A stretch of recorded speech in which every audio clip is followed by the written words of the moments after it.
नमस्कार। आज के डीप डाइव में हम नजर डालेंगे डॉक्टर रामनिवास मानव की काव्य यात्रा पर।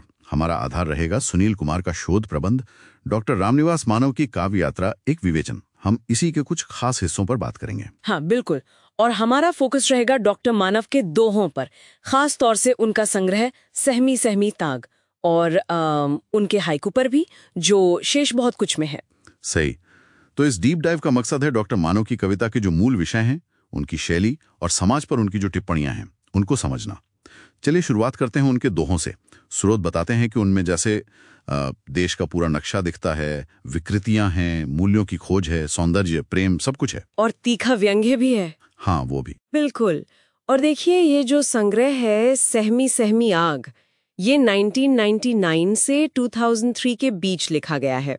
डॉक्टर बलदेव वंशी ने इसके शीर्षक के महत्व पर भी इशारा किया था। सहमी सहमी आग मतलब एक अंदर ही अंदर सुलगती हुई दबी हुई सी आग।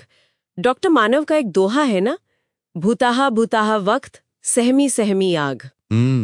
सन्नाटों के दौर में कैसा जीवन राग, ये उस भूताहा वक्त को पकड़ता है। भूताहा भूताहा वक्त, कमाल की पंक्ति है।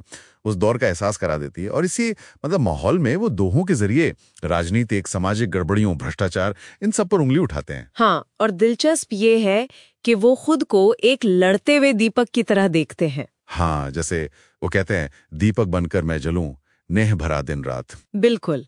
और ये चीज उनके अपने जीवन के संघर्षों से भी जुड़ती है। मतलब इतनी मुश्किलों के बाद भी उनकी कविता में एक गहरी मानवता, बराबरी और प्रेम की एक चाह दिखती है। ये पंक्ति देखिए, समता को संबल मिले, ममता को आधार, मानवता की विश्व में बने कसौटी प्यार। तो बात यह है कि दोहे जैसे छोटे छंद में भी वो सिर्फ समस्या नहीं गिनाते, बल्कि एक उम्मीद, एक नैतिक बल भी देते हैं। सही कहा।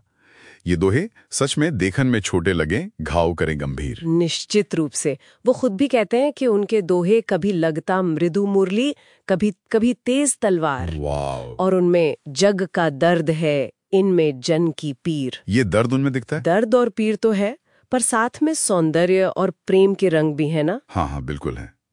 जैसे ये पंक्ति, फूलों जैसी देह है, खुशबू जैसा रूप। और वो किशोरावस्था वाली बात भी है, हम तुम दोनों क्या मिले, मिले नैन से नैन।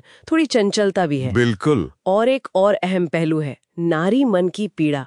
उसे उन्होंने बड़ी संवेदनशीलता से महसूस किया है। क्या सीता, क्या उर्मिला, सबकी साझी पीर। बहुत गहरा। और बदलते समाज पर भी उनकी नजर पैनी है। जैसे ये दोहे आज भी कितने सच लगते हैं।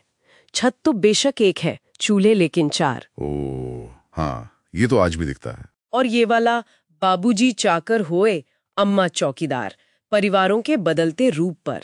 कमाल का अवलोकन। अच्छा, इतनी कठोर सच्चाई दिखाते हुए भी क्या उनमें कोई आशा, कोई आस्था दिखती है? हाँ हाँ, दिखती है। वो इतिहास से जैसे ताकत लेते हैं। विष पिया सुकरात ने, ईसा चढ़े सलीब, पर उनका विश्वास है कि जो सच पर अड़ा रहता है, सच पर जो अडेग, सहकर भी संतरास। अच्छा, और उन्हें यकीन है कि अंत में, लेकिन आखिर में सखे, होती सच की जीत। तो एक उम्मीद बनी रहती है। बिल्कुल। और वो समकालीन घटनाओं पर भी बेबाक लिखते हैं, जैसे खेलों का बाजारीकरण। हाँ, वो दोहा है ना, खेल खिलाड़ी सभ्य के। वही। या फिर गुजरात भूकंप की त्रासदी पर, क्रोधित धरती ने किया कुछ ऐसा उत्पात। और ये सारी बातें वो कहते हैं बहुत सरल, रोजमर्रा की भाषा में। यही उनकी ताकत है कि कविता आम पाठक तक पहुंच जाती है। ये भाषा की सरलता वाकई बहुत महत्वपूर्ण है। चलिए अब जरा उनके हाइकू संग्रह शेष बहुत कुछ पर आते हैं, जो 2006 में आया। हाइकू मतलब वो 3 पंक्ति वाली जापानी विधा, 5-7-5 अक्षर। हाँ, 5-7-5। पर यह एक दिलचस्प बात है।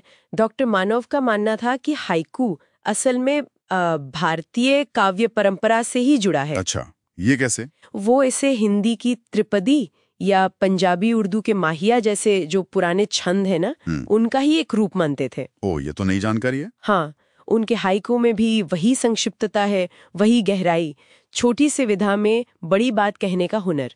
तो कुल मिलाकर देखें तो डॉक्टर रामनिवास मानव की कविता अपने समय के समाज का एक आईना है। बिल्कुल। जिसमें तीखी आलोचना भी है, पर गहरी मानवीय संवेदना और उम्मीद भी है। और वो दोहे और हाइकू जैसे छोटे फॉर्म्स का बहुत असरदार इस्तेमाल करते हैं। सही कहा। और यहीं से एक सोचने लायक सवाल भी उठता है। जैसा कि स्रोत में कहा गया, डॉक्टर मानव हाइकू को मूलतः भारतीय मानते हैं। अब देखिए, हाइकू की संरचना तो बड़ी सख्त है, 5-7-5 अक्षर। इसकी तुलना अगर हम दोहे जैसे भारतीय छंदों से करें, जिनमें थोड़ी ज्यादा छूट होती है, ज्यादा लचीलापन होता है। हाँ, सही है। तो ये जो दावा है डॉक्टर मानव का, ये आधुनिक कविता में जो बाहरी रूप अपनाए जाते हैं और उन्हें अपनी स्थानीय परंपराओं से जोड़ने की जो कोशिशें होती हैं, उसके बारे में क्या सोचने पर मजबूर करता है। यानी वैश्विक रूप और स्थानीय जड़ों का रिश्ता। हाँ, ये एक दिलचस्प सवाल है, इस पर आगे सोचा जा सकता है।